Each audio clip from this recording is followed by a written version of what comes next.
रास्ते कठिन हो, परिस्थितियाँ कठिन हो तो समझ लेना कि लक्ष्य तुम्हारा महान है।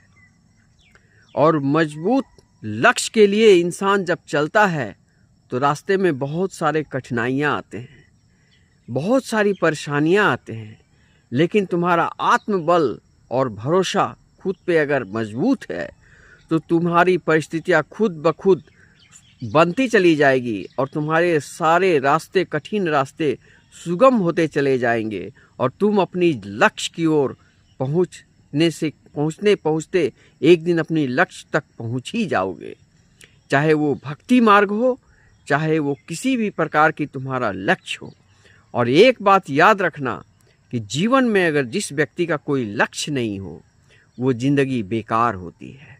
इसलिए एक लक्ष्य बनाओ, ब्रह्म मुहूर्त में एक डिसीजन लो कि तुम्हें किस मार्ग में चलना है। सच्चाई, ईमान और भक्ति के मार्ग में जाना है या अहंकार, अज्ञान और मोह, क्रोध, लोभ के मार्ग में जाना है। भौतिकवादी दुनिया में जहां हानिकारक इच्छाओं का भरमार है, एक बात याद रखना, ये आत्मा, ये मन तुम्हें कभी संतुष्ट नहीं होगी उन रास्ते पर जिन रास्ते पर मोह है, ईर्ष्या है, क्रोध है, लोभ है, वासना है।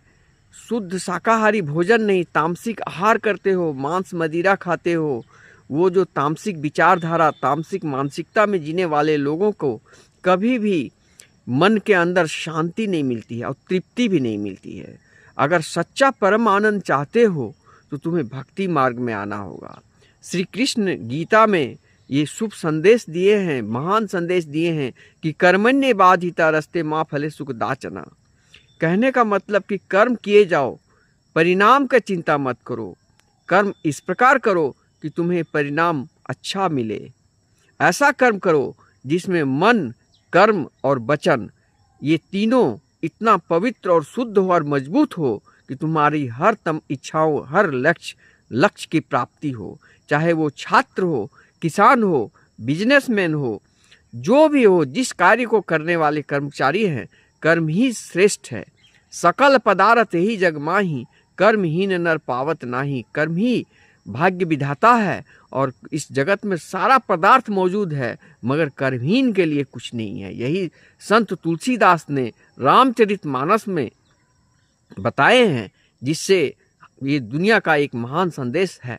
लेकिन वही है ना कि जिस बंदे को ज्ञान है वो अपने ज्ञान को रामचरितमानस, श्रीमद् भागवत गीता में अध्ययन करते। राधे राधे।